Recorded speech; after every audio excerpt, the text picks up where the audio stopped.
Well, greetings, salutations, everybody. Welcome to Open Mic. This is our much more laid back, casual, kind of relaxed show that we do a couple times a week, where all we do is take your comments and questions. It's just you guys decide what it is we're going to talk about here today. Of course, we started up Open Mic because, not everybody in all the different time zones around the world can tune in and participate in a live show that we do, which is at like 10:30 Los Angeles time in the morning. So we decided to do a second live stream, and we're glad that you're joining here. Of course, joined by Robert Meyer Burnett. Robert, how you doing? It's so casual, and here I'm drinking sparkling water. I mean, That's, I could never stand sparkling water.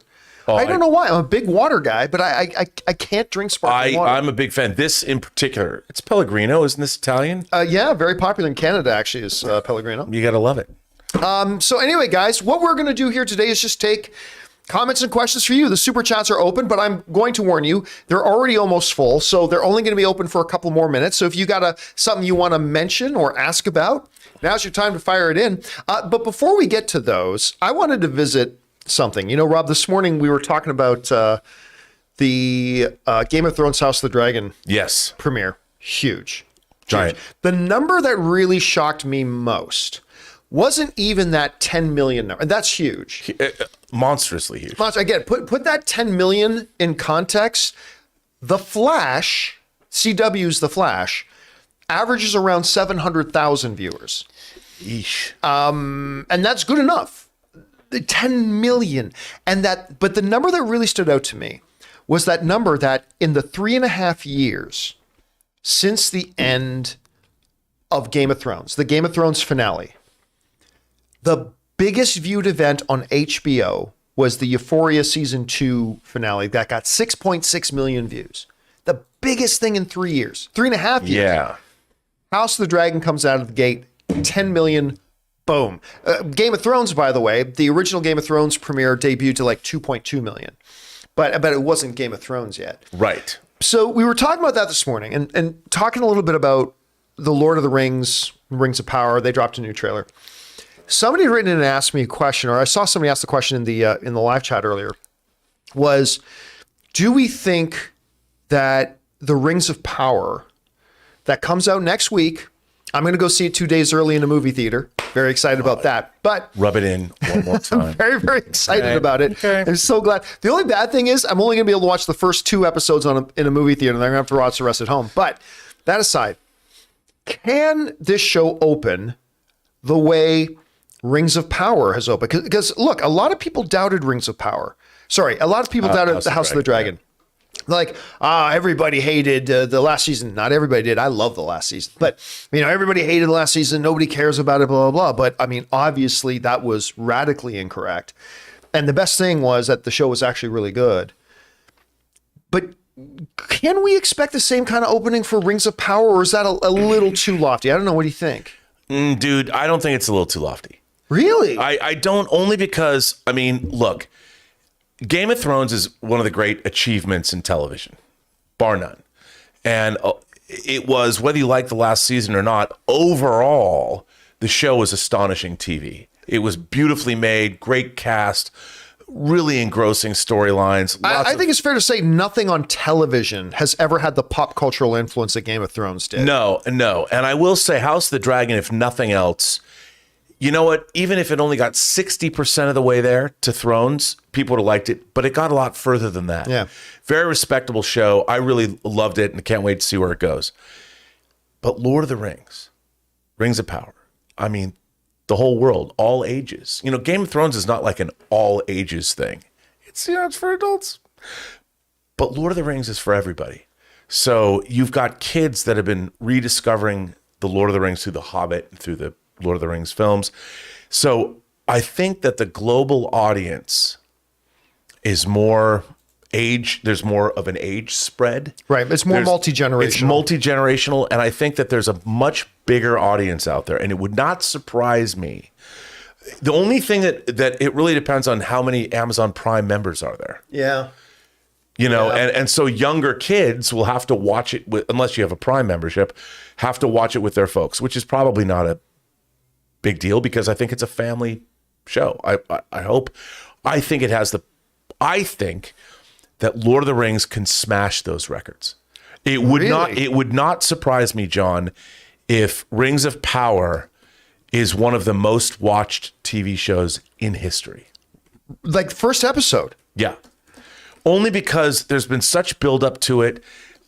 People are aware of it. It is Lord of the Rings. It is multi-generational. It's going to be an event. And what is an indicator? How fast did those screenings sell out? The screenings for the theatrical things of Lord of the Rings were, I mean, they sold out instantly. They pretty much sold out instantly. And it wasn't like they were pushing those. I mean, it wasn't like, see it first in the theaters a month before they started. No, it was like 12 hours before the tickets went on sale. It was like some last-minute Hail Mary pass. So I would say it wouldn't surprise me. Now, whether they come back, the real telling question for me is, what will House of the Dragon Episode 2 do?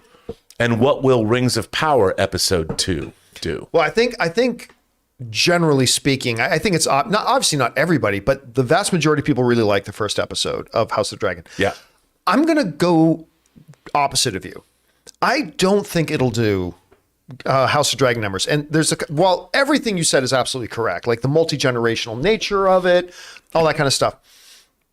Lord of the Rings Return of the King came out how many years ago? 2003.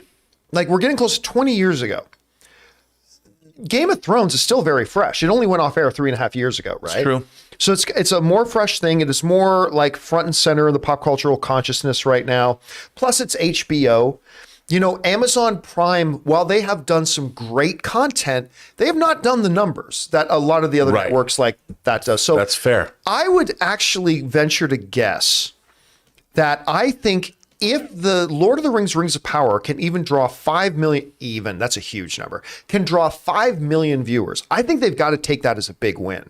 I think you have to, because one of the reasons Amazon has invested the most money in history in this show, like no other show comes, I think this doubles the previous most expensive show ever made. Yeah. Like doubles the previous record. At least. The reason they're doing that is because they think this is going to be that show that brings us a big influx of subscribers that they haven't been able to enjoy like a lot of other people, right? So I'm going to guess they can start off with 5, but then you're right. The big question really won't be the opening week's numbers. The question will be, what is episode 2's numbers? Yeah.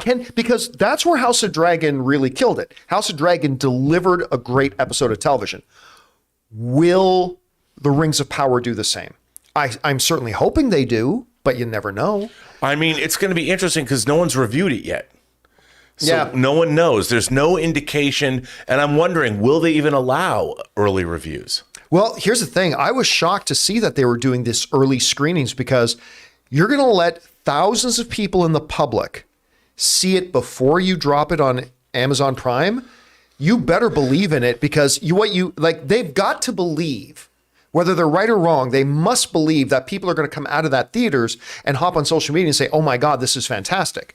Because if people come out of those theaters and start writing, oh my God, what a disappointment, then you've just killed your debut. You've killed your premiere. So it better be good. I mean, ABC thought The Inhumans was great. Oh, no. Let's put it in IMAX. They just thought, it's Marvel. Anything Marvel is gold. Uh-huh. By the way, I put up a poll while we were talking. I put up a poll for the people watching live. And I asked you guys, can Lord of the Rings, the Rings of Power, do or beat the House of Dragon opening numbers? And it's really close. 54% of you right now have said no, it can't. And 46% of you are saying yes, it can. Pretty close.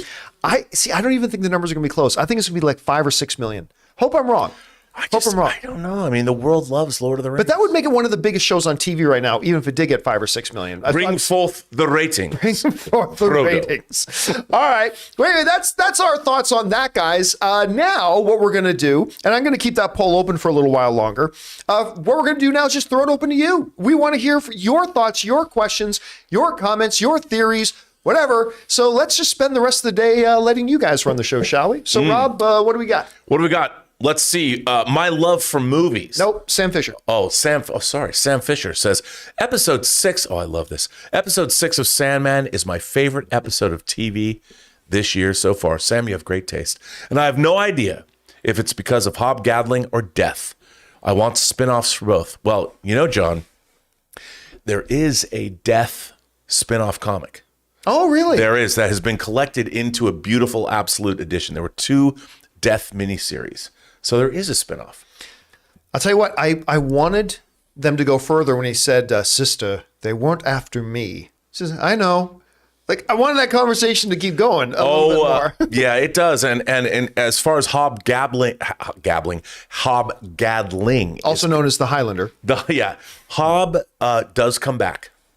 I won't say where or when or how, but he does come back, and it will bring a tear to your eye. Episode 6 was it was the best episode of the series. It's I love. Now there's still a few other episodes of TV this year that I would maybe rank a little bit higher, but it was one of the best. I mean, that episode was fantastic. I would say this though, their secret episode they dropped, or their bonus episode 11, rivals which I've it. still not seen. It rivals it. But it's got cats.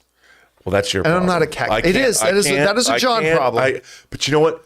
Those cats will make them love. You will love them. I have. Well, and listen, I loved the cat in Buzz Lightyear. So who knows? Maybe we will. All right. What's next? Sam Fisher says, I liked the new Rings of Power trailer. Some of the lines like Galadriel's, what will I be if I'm not a soldier? And the heart's bigger than our feet got to me. Okay. I got to say, listen, I was not a big fan of the trailer. Only because of the style of trailer they put together. It was completely inconsistent with the style of the great trailer they put out for the Comic-Con one. That being said, there were moments. It's time to put down, what do you say, put down your sword or something like that? Then what would I be? Right. I love that line. But also when he says, with hearts bigger than our feet, I'm like, okay. That was a pretty good moment. I like that a lot. So one of the things that's great about Lord of the Rings is that in the whole world of Tolkien and stuff like that is that it's orcs, I mean, and elves and warriors and wars, but it's also sweet with hobbits and what's this race called again? The Harfoots, which are there's 3 different kinds of hobbits. So they're like the precursor to the hobbits we know and, yeah. and the main thing. So so it's got the sweetness and the innocence and all that kind of stuff too. And I really like that was represented in the trailer. Yeah, I mean, that's what we need. Yeah. All right, what's next? Orange Hand says, any thoughts on Amazon's upcoming Fallout show? No, I don't know anything about it. I've never played Fallout. I mean, I played a little bit of Fallout. What was the mobile one where you have the underground? Shelter. Shelter, yeah. I played a little bit of Shelter. Didn't like it that much. Was it Las Vegas? Was that what it was playing? Fallout Las Vegas, I think, is like the most That was popular. Fallout 3 Las Vegas. Yeah. And there's Fallout 4. And now there's Fallout 76, which is like a massively, like the open world, like a online player. I can never remember what that stands for, but you know. Yeah, but I really don't know much about the show, so no thoughts yet. I don't know anything about it. What's next? Sam Fisher says, we're obviously seeing Elrond and Galadriel in Rings of Power, but do you think we will see Gandalf and Saruman? And do you cast Ian McKellen? From what I understand, the Astari, who Saruman and Gandalf are not in the Second Age. Okay. They have not. See, I wondered about that. Is it possible that the dumpy dressed human dude, Radagast, Yeah. could that have been the Brown? Could that have been him? I'm not saying it was, but I just saw that and I'm like, could that be a younger version? I mean, I don't know. Maybe. I don't know. Yeah, I'm just saying. And by the way, just because of what's come before doesn't mean they haven't, adapted it. All right. Who knows? What's next? Big Cookie says, hi, crew. Huge fan of Winning Time. Loved it. Thought John C. Reilly could have gotten an Emmy nod for his role as Dr. Bus. Thoughts? What would you like to see in season 2? I have to tell you, and I really thought that For All Mankind might have got some acting nods, but for sure, The Offer. Oh, yeah. I thought The Offer got very much overlooked. I thought The Offer got very Matthew overlooked. Good as That's Bob the one. Evans. Yeah. Like, what? I would, as far as Winning Time goes, I don't know that I would have nominated John C. Reilly for an Emmy. He was very good in it. I love Winning Time. I love the show. Me too. As far as where you go, though, I don't know. Like, I thought I heard, and don't quote me on this, I thought I heard that it's not picking up where it leaves off. I think it's picking up now with the Shaq era Lakers or something like that. Yeah. Like it's going to jump forward a lot. I would love to see just the following year, but I don't know what they're going to do. Yeah, I don't either. Although Bus's daughter is been in the news. Jeannie's in the news lately. Well, she still owns. She runs the Lakers and now. She was talking about LeBron's contract today on NPR. Right, made him the richest guy in basketball again. Amazing, which he should be. Yeah, amazing. All right, what's next? Tacky75 says anti-woke losers are now in a tizzy because She-Hulk disrespected Captain America. Why can't these people get a life? You know what, John, disrespected. Are you kidding? It was the fuck. You got to be a fucking moron to think the whole thing was he's far too fine to not have. Like she that was is America's ass. Yeah, she was worshiping Captain America. Yeah. Listen, there are going to be some people that dig down on their hands and knees through every blade of grass to find something to fabricate to complain about. They just weren't watching the show if that was their take. So I don't even want to spend any more time on Captain America. That was come on. Yeah, come on, dude. Come on. Move on. You all want to be him. Zashawn says, them scrapping Batwoman because of the quality and then removing great content like Infinity Train means their metric for quality can't be trusted. No, only if you're being willfully ignoring the thing. It's not just that. It's nobody watched it. Right. Nobody watched it. It was costing them more money to have it on the service than if they just got rid of it. Nobody watched it. See, it's not just about quality. They also want to make sure that they're making something that contributes to what their overall identity. We talked about this on the show earlier today, Rob. Their identity, what they want their basic North Star to be, is not as a kid programming or family content kind of thing. They are making adult heavier stuff. Now, what that's exactly going to look like, I don't know. But it's just become clear that it's one of their things is we are not an animation channel, and that's fine. Other people can be. They're saying that's not what we're going to be. So we're going to start moving this stuff off the books. You know, and from what I understand, I've not seen Infinity Train. I guess it was on Cartoon Network first. I guess. It's supposed to be a great show, but if no one's watching it on HBO Max, what are they supposed to do? Just leave it there and hope somebody discovers it? That's not how business works. No. And again, if they wanted their identity to be, we're going to be a one-stop shop where anybody can come by here and watch anything, which there's nothing wrong with that. That's a Netflix strategy, and it works great for them. But if that's not what you want your identity to be, then you have to make the decisions to move things out. Look, again, I bring up the home renovation stuff. You can say, I want more counter space in here, but then you can't complain when the contractor says, okay, we need to tear down that wall to make, well, no, don't take anything down. Don't do anything. Don't change anything. If you want better results, you have to do things differently. And, and they're in the process right now. It's demo day. They're tearing things down. The question, as you've brought up many times wisely, is, okay, they're tearing things down. What's it going to look like what they're building? And today we only got our very first glimpse of that when they signed that long-term deal with Matt Reeves. And I think you're right. We're about to hear about a long-term deal with James Gunn. And then, well, let's see what they build. Yeah. All right. What's next? Zashawn also goes on to say, if great content not doing business is Warner Brothers Discovery's problem to solve, then why did they remove great content they own without any plan on what to do with it? Again, this is pre-existing content that they never greenlit, that they never put on. It's like you just bought a new house and moved in and there's an ugly green sofa there. You're not the one who bought that sofa. Right. That's not your sofa. That had nothing to do with you. So you're like, you know what? My vision for my living room does not include that green sofa. And so you remove it. And that's what they did. That was not a part of their plans. This is not what they want the new network to be. This is not their vision for the future of it. And so they got rid. And listen, the reality is this. There are more people today complaining about that stuff than ever watched it. That's the truth. That's the reality of it. People never watched anything, none of this stuff. But they removed it and people complain who never watched a single episode stuff of it. I think we need to impart to everybody the analytics, the watching analytics of these shows can be, you can look at them 1,000 different ways. They have all the analytics down to the second. Who watched it, when, how long, how many times they come back. They know the analytics. When they're getting rid of a show, that means the show has substantially less analytics than something else in terms of viewership or watch time. They know. So when they're taking something off, it's because it really didn't perform. And one step further than that, let's say you're starting a new network and you're starting the, what's your shirt say? Con-Am. Con-Am 27 from the movie Outland. You're starting the Con-Am 27 network, and you decide you want your Con-Am network to be a family place. This looks almost like a network logo. That kind of does in many ways. That is a family place. Of course, that particular company is not, but is a family place. You want families to be able to sit down together and watch the content on your thing. Okay, here's the problem though. You had, let's say Winning Time. That's a really dirty, good, very times, very, it brings very on the show. filthy. Now the problem is when you took over that network, it had Winning Time on it.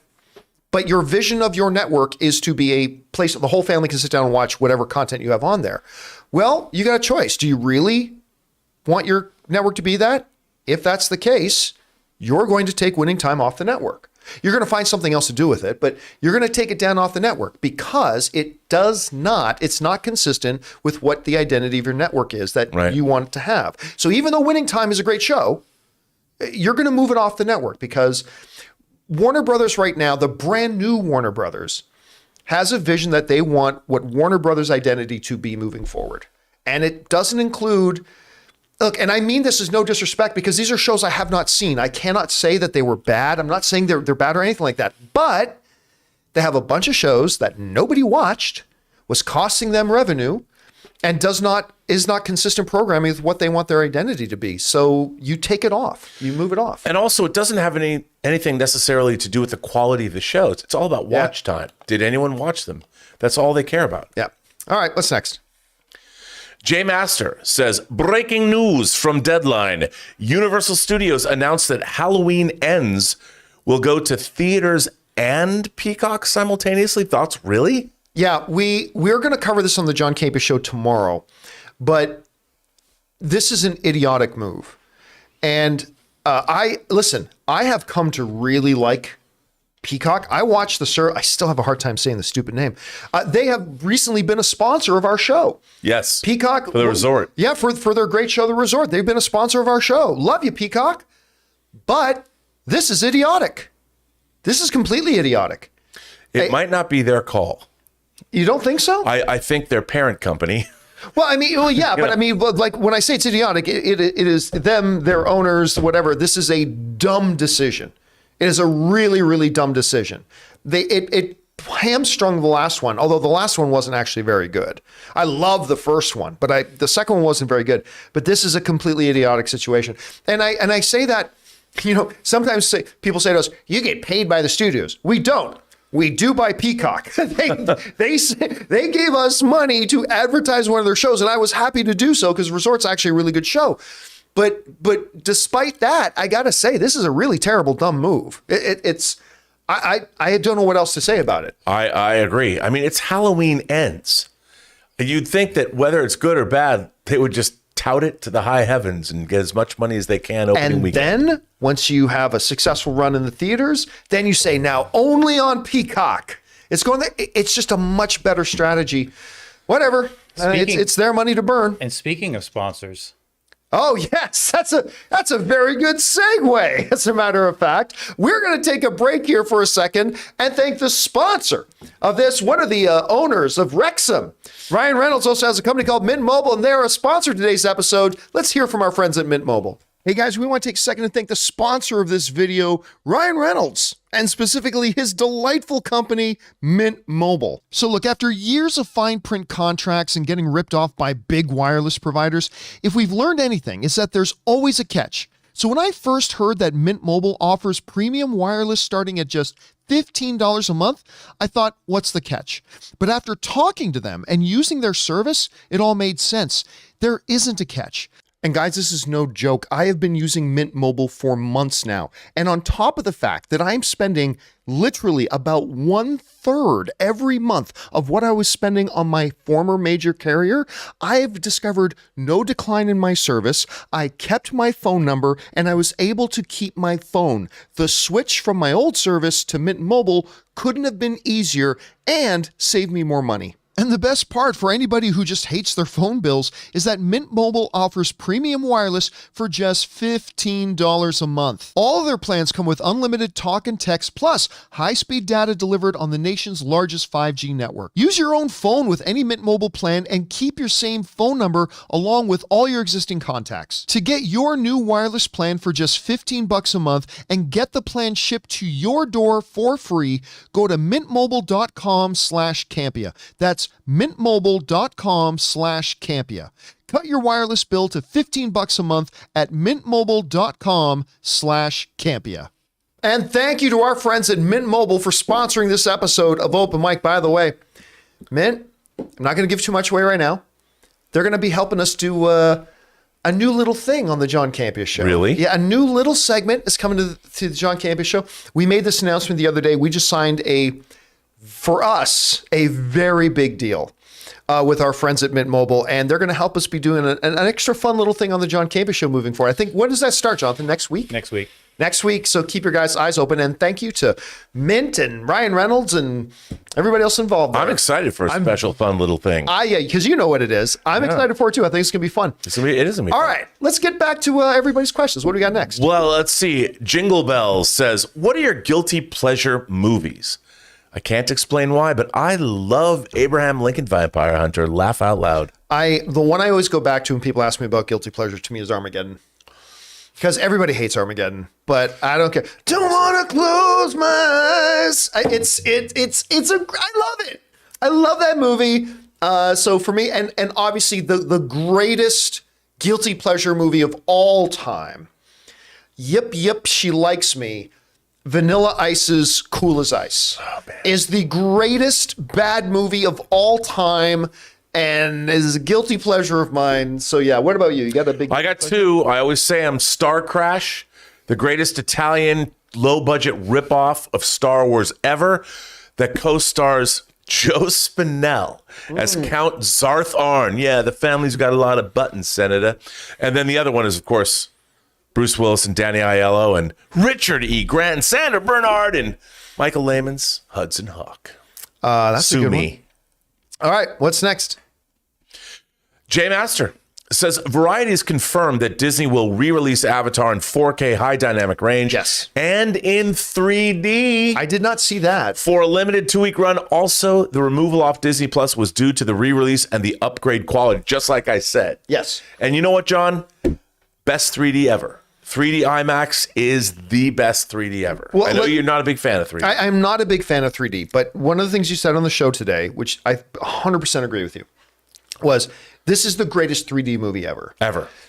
There's been very, very few movies I've watched in 3D that I actually enjoyed it being in 3D. One was actually the Paul Bettany film Priest, oddly enough. One of them was, Dread. No, I didn't really like 3D Dread. Okay. Why am I forgetting the name of it? Gods of Egypt. It was animated, and it was in 3D. It's why am I? Or in The Legend of Star Chaser. I cannot believe I'm freezing on the name of this movie. I'm looking at it in my head. It's based on the old legend. Anyway, that and Avatar. Beowulf? Easily. Beowulf. Thank you. The Beowulf, the 3D was actually pretty good. Eventually, I'm like, I liked it better without it. But still, Avatar, easily the best 3D in any movie I've ever seen. Especially in IMAX. Yeah. All right, what's next? Jay Master says, breaking today, August 23rd, is a big day for the wedding anniversary of Wanda and Vision. Oh, wow. From WandaVision episode 1 of Vision looking at the calendar and not remembering what it meant until later. Is that true? Is that what the date on the calendar was? I'm going to believe in Jay. I think he's probably right. You know what? Honestly, I popped on episode 1 of WandaVision the other day because ever since WandaVision's come out, we've talked a lot about, like, when every Disney Plus show comes out, It's the common refrain. Well, it's not as good as WandaVision, but, sort of thing. And I remember it easily being the best of the Disney Plus show so far. I went back to watch episode 1 again. It's so good. I mean, the creative thought that went into that show, and especially now, after Doctor Strange and the Multiverse of Madness and seeing where Wanda ends up, like watching that again, it's like, this is so brilliantly set up. Like everything about it, it's emotional, it's endearing. You love the characters, you're so attached to them. There's some wonderful, fun levity in it. It's also the great mystery, great theorizing. I mean, it's the best show they've ever done. And I don't know if they'll ever do one as good as it again. I hope they do. Well, I guess today goes down in history as being one of the most progressive days in history because a human being, a sorceress, married an android. And I don't think... There you go. Not since the Orville season 3... I'm telling you, that's progressive. That's real progression. Blade Runner. Oh, yes. That's that's right. Blade Runner is even more. I don't want to spoil anything, but they didn't just get married. They had a child. Yep. Anyway, all right. What's next? Casey Mack says, I just got to say, I don't know if my first message got in because I don't see it. So I'll just say this. The Murders in the Building finale was crazy. I can't wait for season 2. Yeah, I didn't see your other message get in, Casey, so probably didn't. Listen, I am not caught up. I'm not caught up at all. I'm actually pretty far behind. Such a good show, though. But it's such a delightful... And it's one of those shows where you look at it on paper and you're like, okay, Steve Martin's doing a streaming show. And I love Steve Martin and Martin Short from my hometown, by the way. Good Canadian boy, Martin Short. And you look at it on paper, though, and And even when you watch the first episode, you're like, okay, this has got a good tone to it, but what can they do with this really? But then you fall in love with it, damn it. It's just one of these delightful shows. You know what? I'm predicting also a kind of a Schitt's Creek thing with it where may not be this year, but maybe next year. It's going to have a year where it just like sweeps all the Emmys. It's so good. The writing and the acting is great. Yep. They're having the best time. And Miss Gomez, come on. Hey, I'll tell you what, on paper, I thought that was a really weird miscast, but she works so well with Steve Martin. She's so good. It's just, she fits in great. All right, what's next? Josh Becker says, are you excited for Barbarian? It comes out soon. Okay, true story. I got invited to go to the Disney lot to go and watch an advanced screening of Barbarian. I was going to go with you. Yep, you were going to go with me. But then it was Ray's birthday. And we ended up not going because we went out to celebrate Ray's birthday instead. Then I got invited to another advanced screening of it, and I can't remember what the event. Something else came up at the same day, and it's like I couldn't go see it then. So I've still not seen it, but I am very excited to see it. Well, your boy Taylor, you knew he saw it. He saw it at a special screening. I read the screenplay, and here's what I would say, and based on what Taylor had told me at lunch, the movie's great. It's bonkers. It's crazy. Horror fans are going to love it. Let's hope Disney ramps up the marketing and doesn't spoil the movie because there's a lot to spoil here. Well, we don't have to worry about it because there has been no marketing. Yeah, so, I know. Come on, Disney. You've got a gem in Barbarian. All right, what's next? Matthew Medina says cinematography, color grading, lighting is such a step up on House of the Dragon? Oh, House of the Dragon. From most of the stuff we see in Star Wars, because the real sets and locations make a huge difference. How would the volume look in House of the Dragon? Look, I think that's Matthew points out a great point. I mean, one of the things that Game of Thrones did so well, they were shooting on location. They were in places like Dubrovnik. They were in Spain. They were all over Europe. It has a great look, and they kept that up with House of the Dragon. Now, there's still visual effects in it. Yes. They probably... it wouldn't surprise me that they use the volume for things that are outside windows. But I just green screen that out. Yeah, green screen it out either way. But I do think that he's right. Streaming shows have a look to them. And I appreciate when something looks more expensive or lush. It's also, you got to understand the nature of the show. Like if you look at The Mandalorian, right? Where a lot of the show happens on desert planets and stuff like that. Sure. Using something like the volume is a no-brainer. I mean, that's a much better approach than trying to upheave and move everything out. However, if you're shooting a House of the Dragon and you're in the middle of a big town where people are being chased around or whatever, you're going to want a practical set in that sense. The volume wouldn't work No, the volume wouldn't work there. But I would also venture to say that there are probably going to be scenes and sets and shots that if the House of the Dragon producers had access to the volume, they probably would have liked using it very much. Right. But for the type of show that it is and what their settings are, they're not shooting it in the middle of a desert, right? It makes a lot more sense for it to use practical sets and all that kind of stuff. 100%. All right, what's next?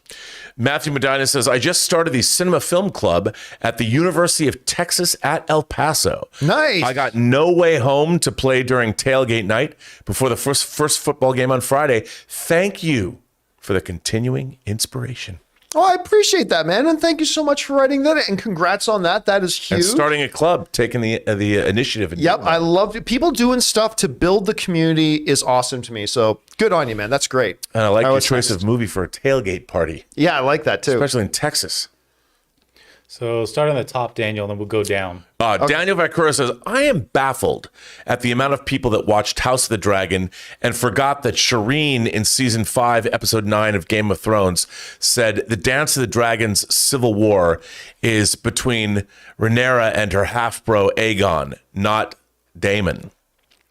The trailers show a certain character who is pregnant in another shot attempt to stab the older Rhaenyra. It's not hard to connect the dots. Well, Daniel... That's true. That's true. And he's right. So, like, as somebody who has not read the books, I'm assuming, like, does Alicent, who went to comfort the king, does she eventually have another child of the king? There's stuff that goes on. All right. But I think that's very astute. And by the way, they know, George R. R. Martin did write this book as well. At least he wrote one of 2 books. There's only one of them.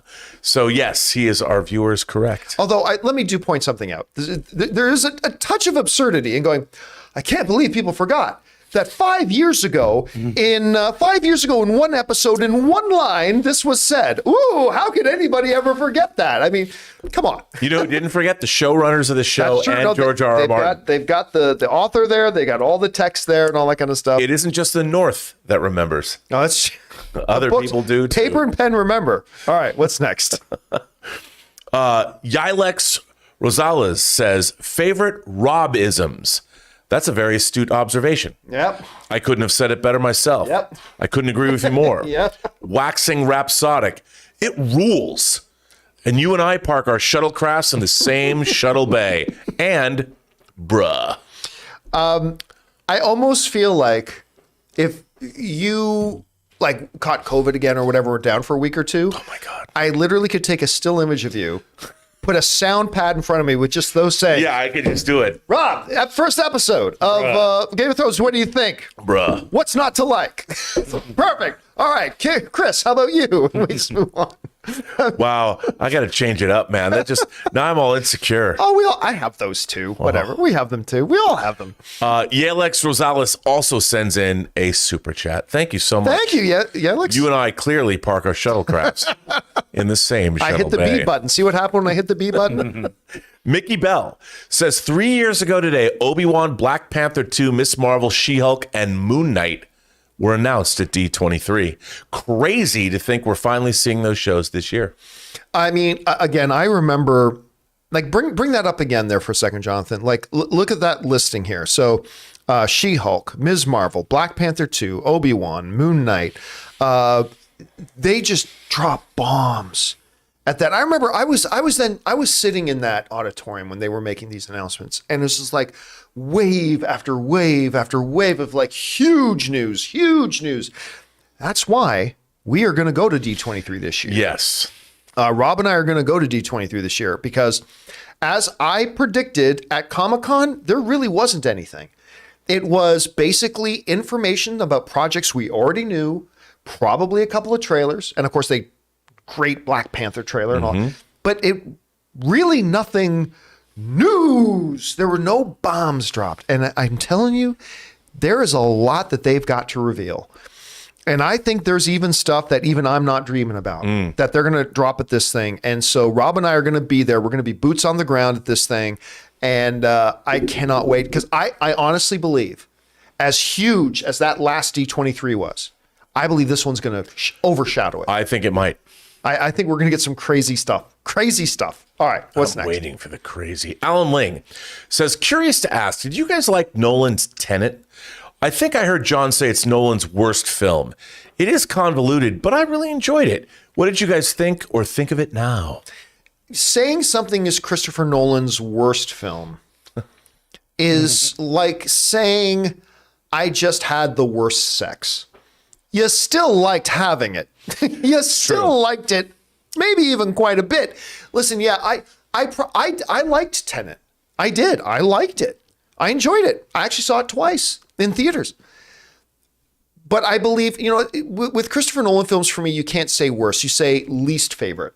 I think Tenet to me is the least favorite of mine, right behind the other one that is my least favorite, which Interstellar is actually my next least favorite. You and I park our shuttlecrafts in the same shuttle bay. Again, that's the C button. Yeah.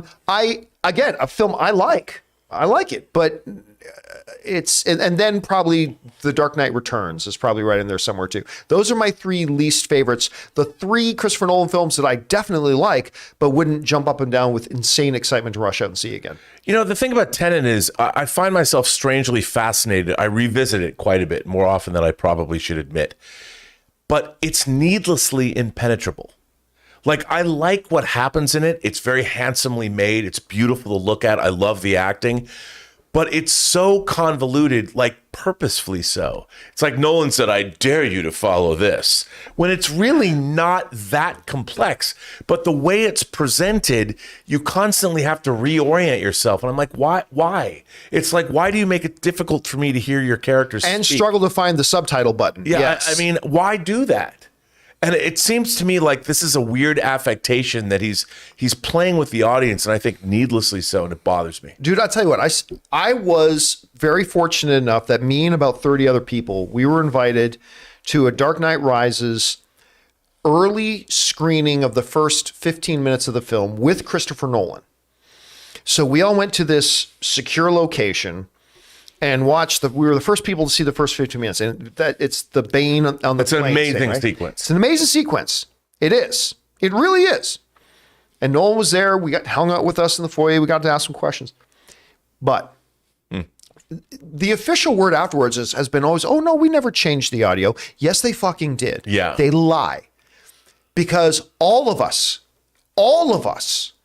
every single person in that theater came out into the foyer and was like, did you understand a thing that Tom Hardy said? I didn't understand a damn thing he said. And now they absolutely cleaned it up a bit, but we went in there and watched this.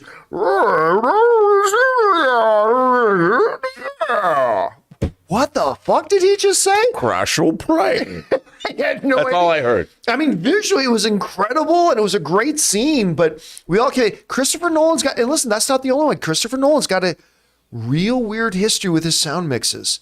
And I really hope, like even the World War II, Dunkirk. Even Dunkirk had some sound mixing issues, not as bad.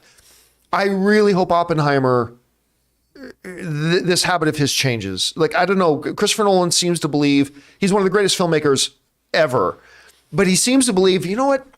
I think audiences like being challenged in watching a film, like not understand everything that's being said. It's like, no, we like understanding what's being said. John, you know, there's a scene in The Social Network that has one of my favorite sound mix cuts ever. And it's when Mark Zuckerberg is talking to Sean Parker in a nightclub.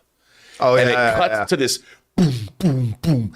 And you can hear everything they say. Yeah. Even though it sounds, if you're listening to it on a great sound system, it sounds incredible, like you're in a club, but you can still hear what they're saying. Yeah. And I'm like, which is a little unrealistic, but we're in a movie watching. We got to know what's being said. mean, but it conveys that, and the way it's done. I'm like, Christopher Nolan, please watch that scene and take solace or advice or learn from it, because it's so great and you can hear everything.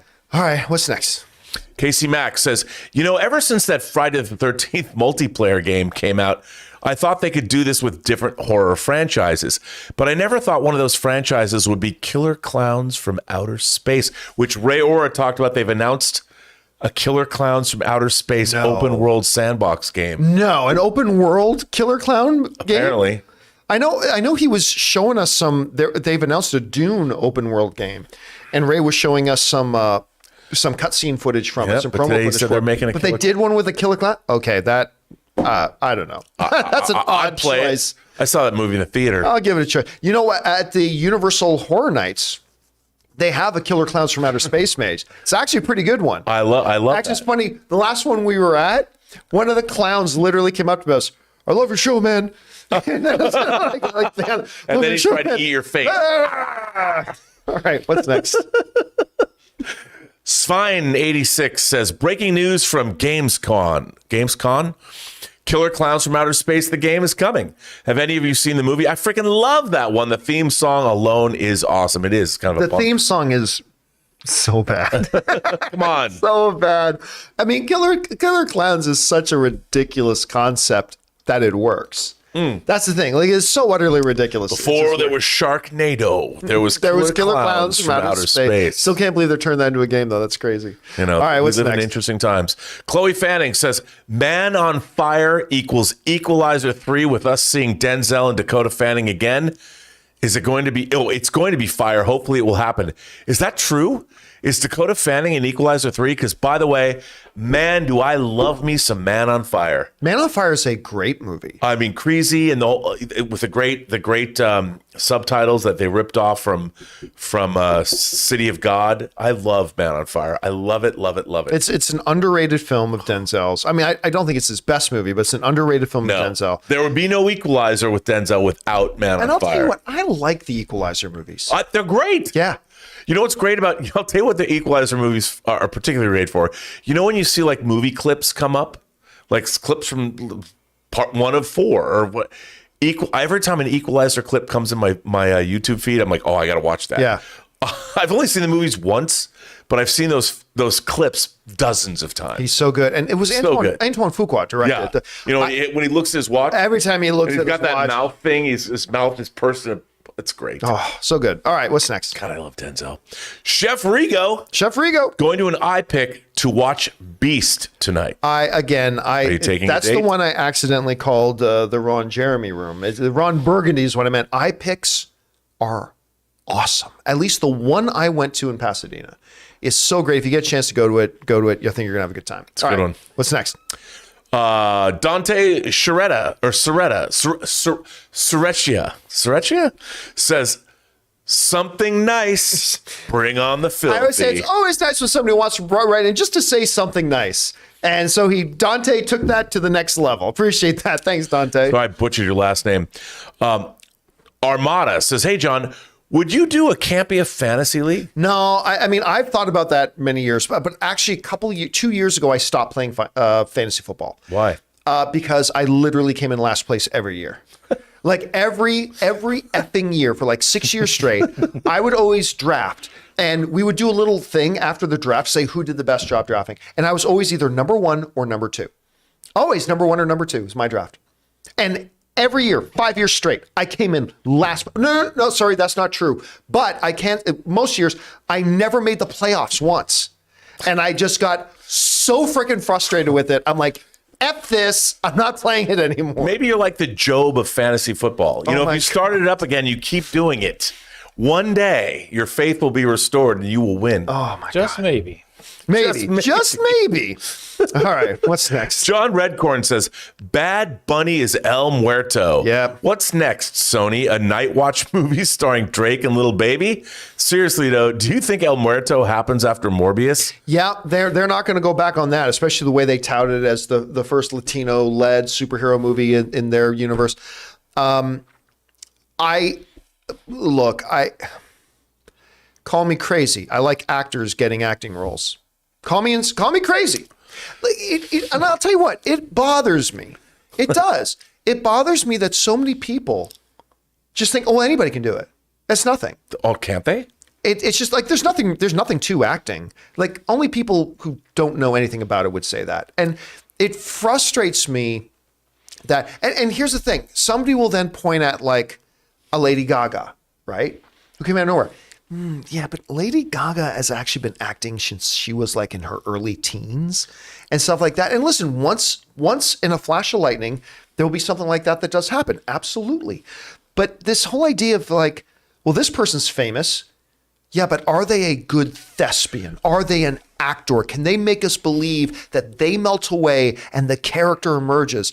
And listen, for all I know, Bad Bunny has been acting since he was 12 years old. I don't know, but I'm going to go on the assumption that he hasn't. Right. And because when they announced him at D20 or at CinemaCon, they never once talked about acting.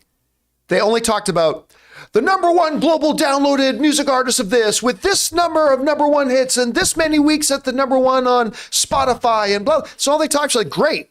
If he's doing the soundtrack, I'll get excited. Right. He's starring in the movie? But here, I will say this, though. When it comes to like Lady Gaga, I mean, with all of her, she's a stage performer. Even though she sings, but when she goes out on stage, she puts on personas and she acts. She has to inhabit those costumes and project to the audience. So there is a certain bit of, I consider great musicians or theatrical musicians to be some kind of they're doing a stage performance, but that doesn't mean you can emote. In Lady Gaga's case, I've seen her twice. I've seen her in Star is Born and in House of Gucci. Right. Which I also thought she was very good in House of Gucci. I thought she was very good too, but you know, it's a performance. It's not like there's no subtlety there. But I liked it, you know, and I think putting her in a Joker movie is like the greatest idea ever. I think it's gonna, because if it's half musical, I mean, I expect to see something great. So, but Bad Bunny? No, I am predicting. Listen, this is one of those things where I really hope I'm wrong. Like, I hope we go to see this movie and it ends up being awesome and he's fabulous in it, and I hope all that. But I did just see him doing a little bit of acting in Bullet Train. Yeah. Not great. Yeah.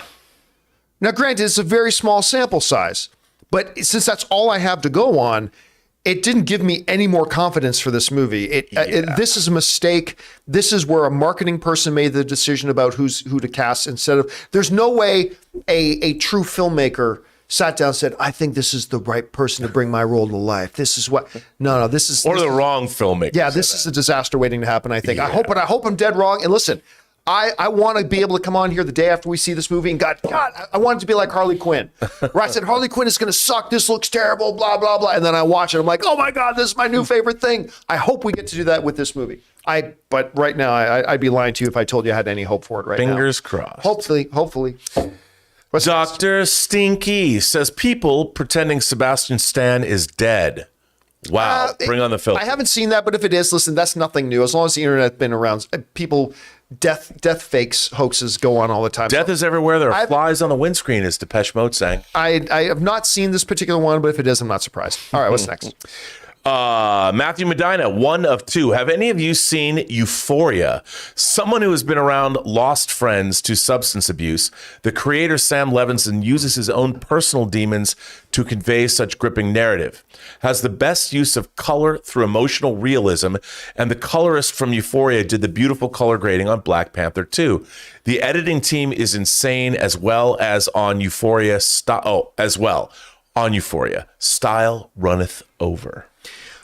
You know, Rob, you were the first person I spoke to who watched it. Yeah. And then I've become a fan of Zendaya. And so I went to watch the show, and I can't disagree with anything that was just said. Nope. The color correction on it is beautiful. It's a very well done show. Yes. I couldn't watch it though. I couldn't either. It just made me feel things I didn't want to feel. And again, they did a great job with it. It's a very well-made show. I got about 3 or 4 episodes in, and I'm like, watching this doesn't make me feel good. And I just stopped watching. You had a kind of a similar. Yeah, I mean, more so Elizabeth, who has 2 teenage daughters that are right in, and when it started right in the demographics there, my girlfriend Elizabeth, and she was really disturbed by it. And I guess that's a testament to how effective this show is. But you're right. I mean, as look, I'm guilty for being a Blackpink fan, but watching Euphoria makes me feel I shouldn't be watching this. Yeah. You know? I again, brilliant show. Like lots of award considered. A lot of people watch it. And the acting in it is great. I mean, Zendaya is playing against what we've seen her as, and she's terrific in the show. And that's why I was so glad they cast her in Dune. All right, what's Shawnee. next? CJ Rebirth says, what are your thoughts on Michael J. Fox, a.k.a. Good Canadian, Marty McFly, Stuart Little, Milo Thatch, Teen Wolf? I became a fan of his through Back to the Future. He's Michael J. Fox. That's like saying, what do you think about ice cream? It's great. It's Michael J. Fox. And by the way, he was also really good in Designated Survivor. Yeah. Oh, I really liked him in that. and An American President. Yep. Where he's kind of playing the same Yeah, role. kind of playing the same guy. And also in Brian De Palma's Casualties of War with Sean Penn with the Vietnam film. He's insane in that as well, playing the conscience. Yeah, man, he's Michael J. Fox. And if you want to see a really great exploitation movie, Class of 1984. I've not seen that He's in that with Perry King, where he plays kind of a chubby high school student victimized by this gang. It's awesome. By the way, a little bit of connection here. So Michael J. Fox in Family Ties with, I think it's Michael Gross, who played his dad in that. And Michael Gross is in the greatest bad movie of all time, Cool as Ice with Vanilla Ice. So there we go, connecting the whole show together, bringing a theme in there. 6 degrees of Michael J. Fox. 6 degrees of Michael J. Fox right there.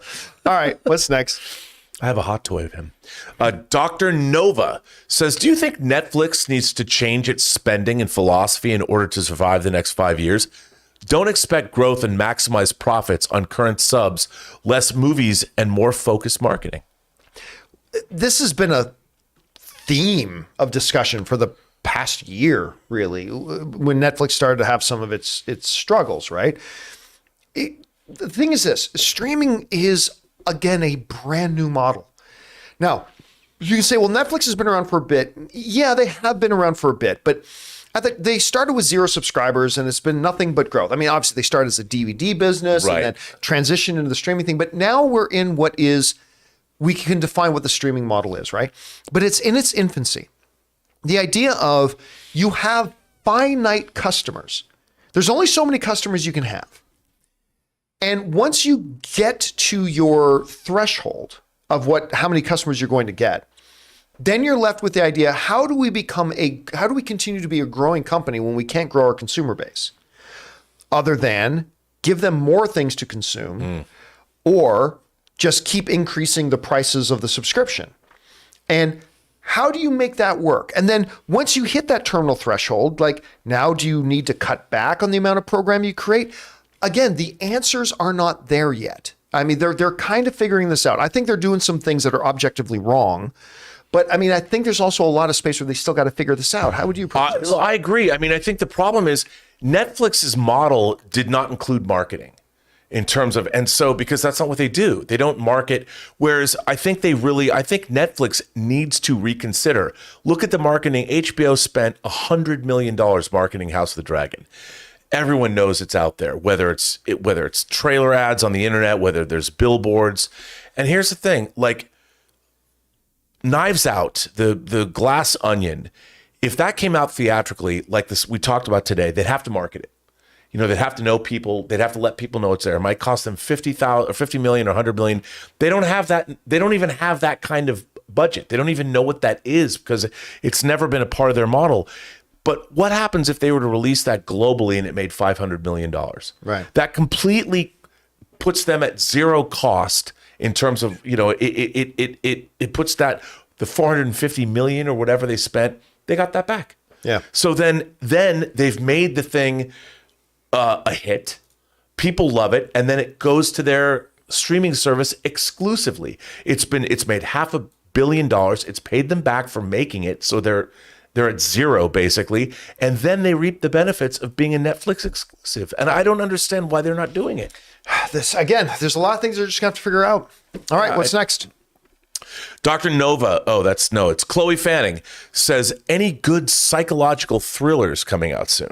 You know me, I'd have to have a calendar in front of me to remember. I barely remember that Black Panther and Avatar 2 are coming out. I gotta say, a friend of this channel who produced Barbarian has a movie coming out 2 weeks later. Don't Worry, Darling. Oh, Don't Worry, Darling looks Don't Worry, amazing. Darling looks awesome. And I don't quite know if it's a psychological thriller. It's a psychological mind F, at least. I mean, how great does that look? Like all the stuff they showed us at CinemaCon with that, Olivia Wilde on stage talking about and all that, and the extended stuff they show us. It looks great. Keep your eyes on this one. I have to say, actually, Olivia Wilde, she's a beautiful actress, and I was really impressed by her speech. Even she kept her composure at CinemaCon. She's very smart. And I thought that Booksmart, whether you love Booksmart or not, it's beautifully directed. And Don't Worry, Darling, she did an animatic to sell her vision.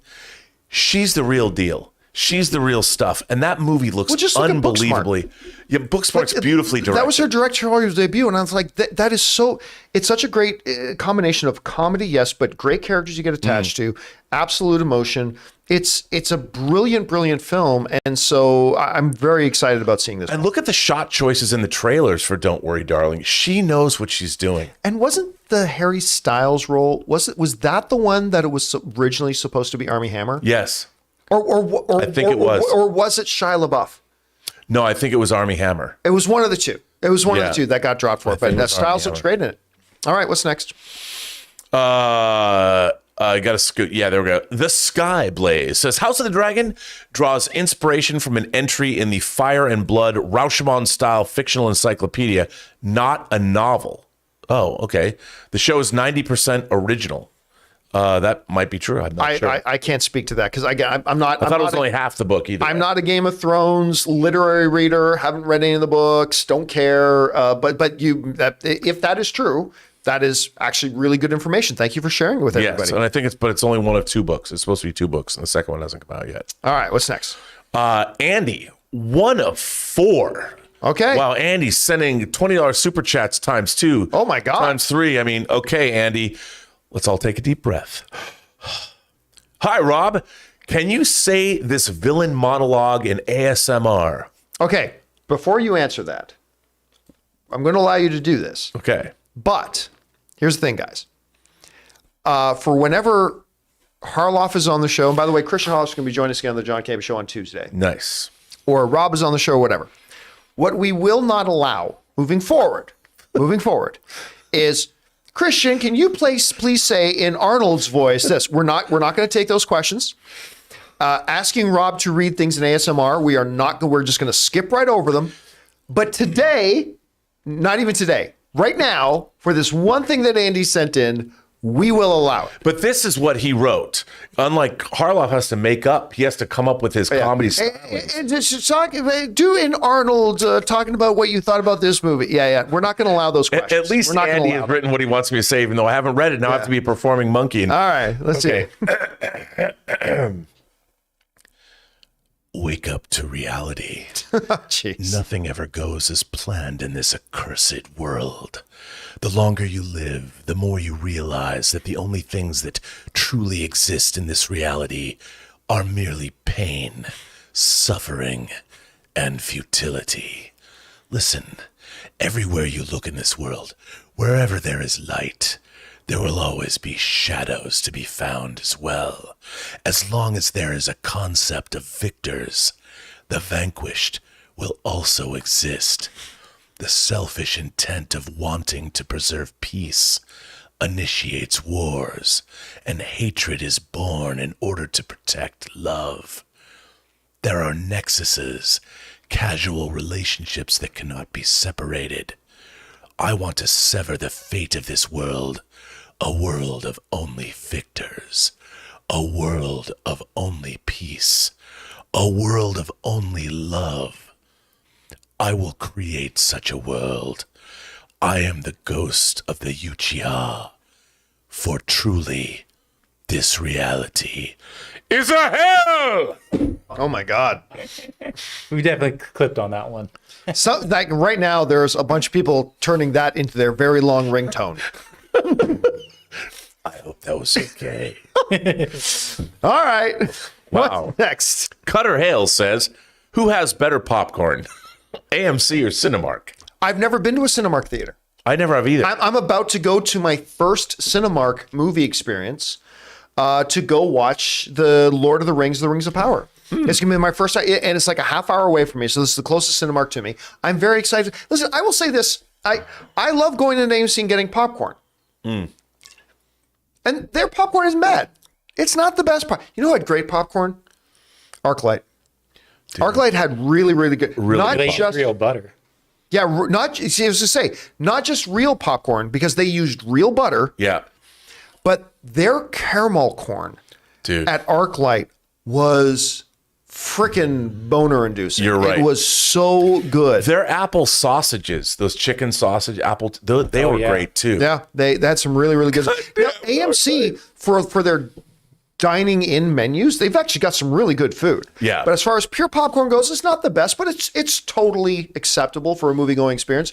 Drench it in there in that butter. But yeah, ArcLights was great. I'll be curious to try out Cinemarks. You can report back. All right, I'll let you know. All right, what's next? Jay Master says, breaking news from Deadline. Ryan Reynolds' Clue movie is moving forward. Oren Uzel stepping in to write Reynolds' Clue movie at 20th Century Studios. We've been talking about the Clue movie but that's really interesting because Rhett Reese and Paul Wernick were supposed to be writing that. Yeah. I think they did write a draft of that. I'm not. Why? I mean, they're great. Why would you switch writers? I don't know. Maybe they went to something else. Yeah, maybe they just. I mean, they've been in the news a lot lately about a lot of projects they're writing. So maybe that has something to do with it. Creative conflict. All right, what's next? Scheduling conflict. Rachel Knight Online says, Dodgeball, Tropic Thunder, or Ted. Save one. That's unfair because you're. Well, oh, no, sorry. For some reason, my head instantly went to Ted Lasso. I was going to say, that's unfair. One's a television series. Yeah, just Ted. Dodgeball.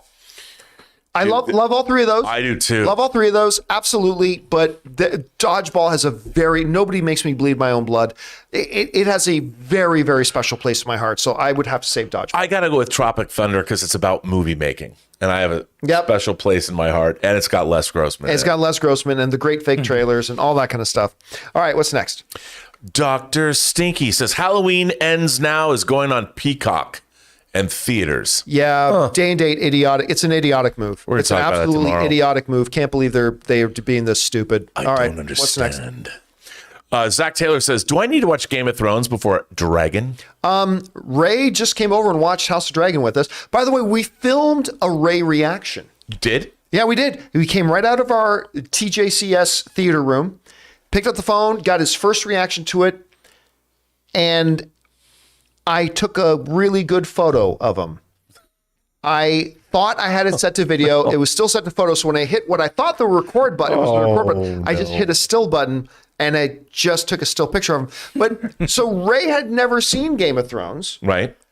And he quite enjoyed it. So, I mean, I'm going to guess. It is a prequel. You could watch them. It's set 172 years before it. So, you know what? I think you're good. I think you're fine to do that. But then again, I say that only after watching one episode. But if you've never seen it, prepare yourself. It's not family entertainment. Right. It's some R-rated, bring on the filthy. Quirky Joe in the live chat saying, could you say it was a Ray-action instead of a reaction? Oh, that's a new segment that we got to right there. Reaction videos. Come on. Reaction video. Okay, God. Reaction videos. How did we miss that one? That's a good one. Dude, you got to do that. That would be huge. People love Ray. All right, what's next?